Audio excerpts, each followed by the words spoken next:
എല്ലാവർക്കും നമസ്കാരം. ഇന്ന് കിട്ടിയേക്കുന്ന വണ്ടി ഒരു ഡിസയർ ആണ് കേട്ടോ. ഡീകാർബൺ ചെയ്യാനായിട്ട് വന്നതാണ് വണ്ടി. സംഭവം ഒരു 1,60,000 കിലോമീറ്റർ ഓടിയിട്ടുണ്ട്. ഇത് ഇടയ്ക്ക് അഴിച്ച് മാനിഫോൾഡ് ക്ലീൻ ചെയ്തില്ലാണെന്നുള്ള പണി, ഇതാണ് പണി വരുന്നത്. മെയിനായിട്ട് ഇതിന്റെ ബോൾട്ടുകൾ കംപ്ലീറ്റ് റസ്റ്റ് പിടിച്ച് പൊട്ടും. ഇതിപ്പോ മുകളിലത്തെ കംപ്ലീറ്റ് ബോൾട്ടുകൾ പൊട്ടി, ഒരു രക്ഷയില്ല.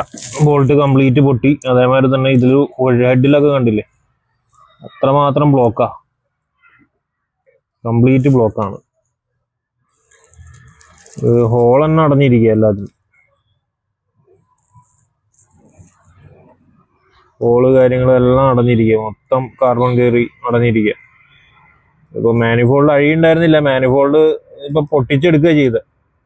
മാക്സിമം ഈ ബോൾട്ട് ഇങ്ങനെ നിർത്തി വെച്ച് എടുക്കാൻ പറ്റുന്നുണ്ടെങ്കിൽ നോക്കണം, ഇല്ലാണെന്നുണ്ടെങ്കിൽ എഞ്ചിൻ ഇറക്കേണ്ടി വരും. മിക്കവാറും ഇങ്ങനത്തെ വണ്ടികളൊക്കെ എഞ്ചിൻ ഇറക്കിയിട്ടാണ് മെയിനായിട്ട് ചെയ്യാറ്.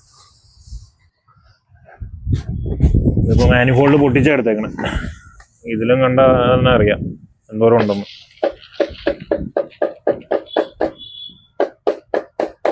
ഇതേ പൊടി തന്നെയാണ് ഹെഡിലും ബ്ലോക്കായിട്ട് കിടക്കുന്നത്.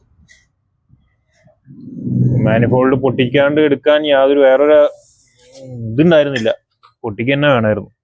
ഇങ്ങനെ പൊട്ടിച്ചെടുത്തപ്പോൾ കിട്ടിയ കാർബണാണ്. മാക്സിമം ഇതൊരു എല്ലാ വണ്ടിയും, ഡീസൽ വണ്ടി മാക്സിമം ഒരു 30,000-40,000 ഒക്കെ ആകുമ്പോൾ ഒന്ന് ക്ലീൻ ചെയ്യാം, മേജർ സർവീസ് കഴിഞ്ഞു കഴിഞ്ഞാൽ.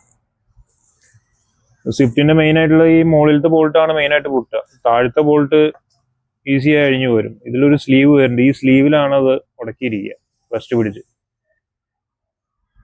ഇങ്ങനെ പണി കിട്ടിയേക്കണ ഒത്തിരി ടെക്നീഷ്യന്മാരുണ്ടാവും. കിട്ടിയേക്കണവര് ജസ്റ്റ് ഒന്ന് കമന്റ് ചെയ്യുക. ഇത് കസ്റ്റമർ കംപ്ലൈന്റ് പറയാൻ പറഞ്ഞു. കസ്റ്റമർ കംപ്ലൈന്റ് പിക്കപ്പ് ഇല്ല, പവർ പെട്ടെന്ന് ലോ പിടിച്ചു വലിക്കണ മാതിരി ഒരു ഫീലിംഗ് ആയിരുന്നു എന്ന് കസ്റ്റമർ പറഞ്ഞു. ഇത് കംപ്ലീറ്റ് ചോക്കായിരുന്നു. ഇപ്പോൾ ഹെഡിന്റെ വശം കംപ്ലീറ്റ് ചോക്കാണ്. ഇതെല്ലാം ക്ലീൻ ചെയ്തിട്ട് വേണം നോക്കാൻ.